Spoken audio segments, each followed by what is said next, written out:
یہ ملک جو ہے اس کو انتخاب کی ضرورت نہیں، اس کو انقلاب کی ضرورت ہے. This country needs a revolution, not election. ہم اس ٹرک کی بتی کے پیچھے ہیں جو جہاں پہ بھی ہمیں لے جائے. کبھی ہمیں گیٹ 4 پر لے جاتی ہے، کبھی ہمیں پارلیمنٹ کے سامنے لے جاتی ہے. ان کی نشاندہی کرنی ہوگی کہ وہ قوت کون ہے. جس طرح اس ادارے نے اس ملک کو نقصان پہنچایا ہے، آپ کے تمام انسٹیٹیوشن تباہ کر کے رکھ دیے ہیں. ایک زمانہ یہ آتا ہے کہ وہ وردی کے ساتھ سڑکوں پہ نہیں آ سکتے. آپ کو یاد ہوگا جنرل مشرف کے دور میں وہ وردیوں کے ساتھ باہر نہیں آ سکتے تھے. لیکن ہم پولیٹیکل پارٹیاں ان کی وردیوں کو ڈرائی کلین کر کر، استری کر کر، اور ان کی جو گرد ہے، ان کی جو کالک ہے، وہ اپنے کپڑوں پر اور اپنے منہ پر مل کر ہم جو ہے ان کو ریڈ کارپیٹ ویلکم بھی کرتے ہیں. یہ جانتے ہوئے بھی وہ سانپ ادھر بیٹھا ہوا ہے، ہمیں ڈسے گا. لیکن اس کے باوجود اسی سانپ سیڑھی کے کھیل کو جو ہے نا، ہم نے اپنا مستقبل، اپنی آنے والی نسل کا مستقبل جو ہے اس سانپ سیڑھی کے کھیل کو بنا دیا ہے. ہمیں اب اس سانپ سیڑھی کے کھیل سے نکلنا ہوگا. میں مختصر بات کروں گا. ہمیں اب چیس کی کھیل کی طرف جانا ہوگا. یہ بلا ادھر بیٹھی ہوئی ہے، ہر الیکشن میں کبھی ہمیں ڈستی ہے، کبھی آپ لوگوں کو ڈستی ہے، کبھی کسی اور پولیٹیکل پارٹیوں کو ڈستی ہے. لیکن پھر دوا بھی ہم اسی کے پاس لینے کے لیے جاتے ہیں. اس سے ہمیں نکلنا.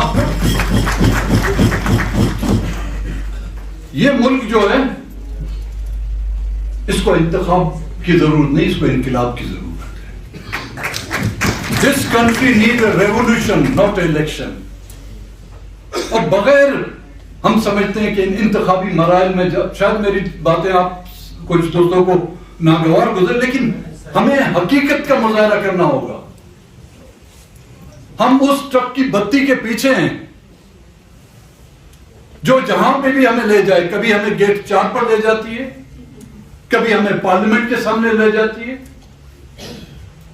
ان کا کام کیوں ہے بھائی؟ ان کو ہم نے اختیارات دیے کیوں ہیں؟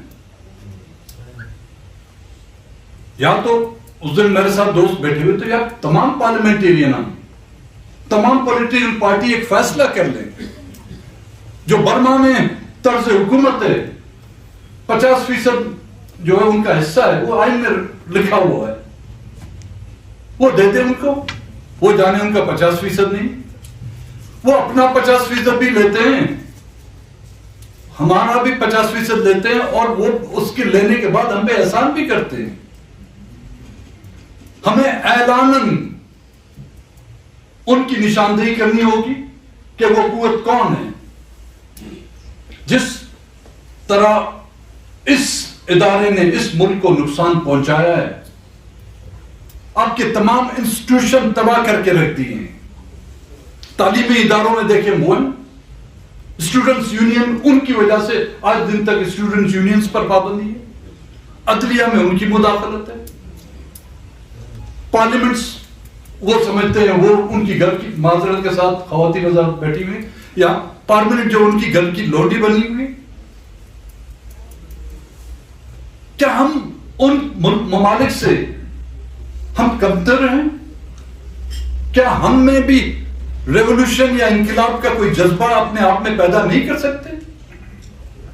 اور ان کی اس جب تک حیثیت پر ہم نہیں لیں گے، لیکن جب ان کے خلاف ایک بغاوت تو نہیں کہوں گا، ایک سوچ جب پیدا ہوتی ہے. ایک زمانہ یہ آتا ہے کہ وہ وردی کے ساتھ سڑکوں پہ نہیں آ سکتے. آپ کو یاد ہوگا جنرل مشرف کے دور میں وہ وردیوں کے ساتھ باہر نہیں آ سکتے تھے. لیکن ہم پولیٹیکل پارٹیاں ان کی وردیوں کو ڈرائی کلین کر کر، استری کر کر، اور ان کی جو گرد ہے، ان کی جو کالک ہے، وہ اپنے کپڑوں پر اور اپنے منہ پر مل کر ہم جو ہے ان کو ریڈ کارپیٹ ویلکم بھی کرتے ہیں. ان کو تعمیت دینے میں بھی ہماری رائے شمار ہوتی ہے. معذرت، ہمیں اس سے نکلنا ہوگا. ہمیں حقیقتاً اگر یہاں پہ پارلیمنٹ کی بالادستی چاہیے تو دو چیزیں نہیں ہو سکتی.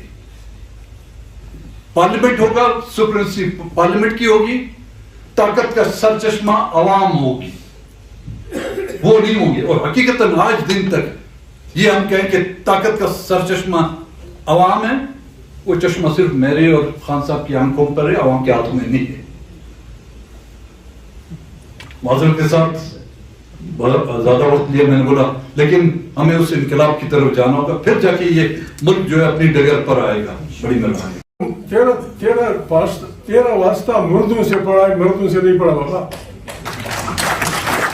تیرا واسطہ مردوں سے پڑھا ہے, آپ کو مرد نہیں ٹکرائے. امریکہ میں ایک کیس چل رہا تھا, جیوری کے جج نے کہا کہ پاکستانی پیسوں کے لیے ماں بھی بیچتے ہیں.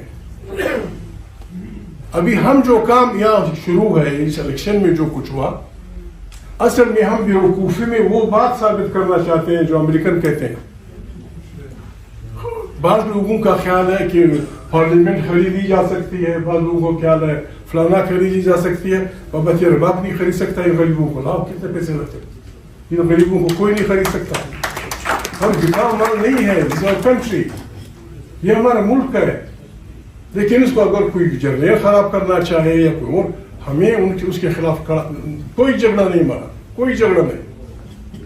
ابھی جب یہ تماشا ہوا ہے وہاں سے ہم بھی تو وہ ہیں, جب آپ ہماری چیزیں ٹیپ کرتے ہیں, ہم بھی تو نان ٹیکنیکل لوگ نہیں ہیں.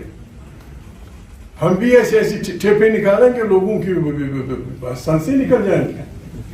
ابھی جس بدبخت نے یہ الیکشن انجینئر کیا ہے, اس کی ہمارے پاس ٹیپس ہیں کہ یار یہ لوگ نہیں مانتے ہیں, یہ محمود فلانا نہیں کرتا, اس کے بچوں کے پیچھے ہیروئن رکھ دو, چرس رکھ دو, فلانا رکھ دو.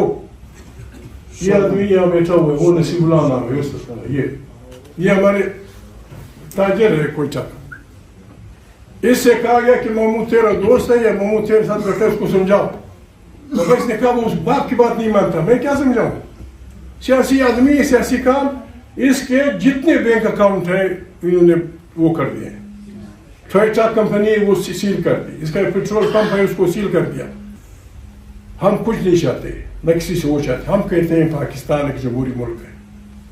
پاکستان کی elected parliament must be the centre of power. جو بھی ہے, جو بھی جیتا ہے, پاکستان کی پارلیمنٹ طاقت کا سرچشمہ ہوگی تو پاکستان ایشین ٹائگر بنے گا. پاکستان کی پارلیمنٹ کے اختیارات ان لوگوں کے پاس ہوں گے, پاکستان ترقی کرے گا. اس کے لیے اگر کوئی ہمیں برا بھلا کہتا ہے, بابا یہ آپ کا کام نہیں ہے, یہ آپ کا کام نہیں ہے, آپ غلط کام کر جاتے ہیں. ہاں ہم نہ کسی کے بدماش کو رکھیں گے, نہ کسی دہشت گرد کو رکھیں گے, نہ یہاں کچھ ہوگا. یہاں وہ ہوگا جو پاکستانی عوام, پاکستانی. ایک بات میں وہاں کہنا چاہتا تھا, آج اچھا یہاں کہہ دوں, آج عمران خان کی پارٹی جن علاقوں میں محبوب ہوئی ہے, یہ بڑے خطرناک علاقے ہیں. یہ بدبخت پٹھان جب جب اس نے بدھ مذہب اختیار کیا تو گھوڑے کی پیٹھ پہ, گدے کی پیٹھ پہ یہ بدھ مت کو چائنا لے گیا, تبت لے گیا, پتہ نہیں شہباز گڑھئی, دنیا جان کے لوگوں کو بدھ بنایا. اور جب یہ بدبخت نیک بخت مسلمان بنا, ساری دنیا کو اسلام میں داخل کر دیا. اب جب یہ غریب لوگوں کا ساتھی بنا ہے, راج کرے گی خلق خدا, راج کرے گی خلق خدا. میں صرف میں آپ کا ساتھی ہوں, گنڈپور سے میں ملا نہیں ہوں. گنڈپور بھائی جو کچھ آپ نے کرنا ہے, کم سے کم پہلا حکم آپ کا, میرے پشاور کے قوانین خفا نہ ہوں, گنڈپور بھائی آپ کا پہلا حکم پشاور میں یہ ہونا چاہیے کہ جو غریب آدمی جس زمیندار کے کھنڈر میں ہے, یہ اس کا ہو گیا, یہ اس کا گھر ہے. لاکھوں لوگ تحریک انصاف کی پارٹی کے اکابرین, محترم اختر مینگل اور ڈاکٹر مالک کی پارٹی کے دوست, ہماری خواتین بہنیں, میں کہاں سے شروع کروں؟ ہم بنیادی طور پہ ایک ایسے گھرانے میں ہم پیدا ہوئے جن کو ایبسولوٹ پاور سے ٹکر لینے میں مزہ آتا.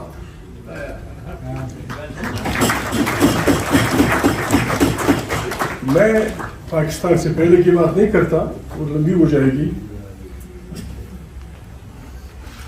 عبدالصمد خان اشکزئی کو انگریزوں کے وقت میں ان کے بڑے بھائی اور ان کے ایک ساتھی محمد ایوب خان اشکزئی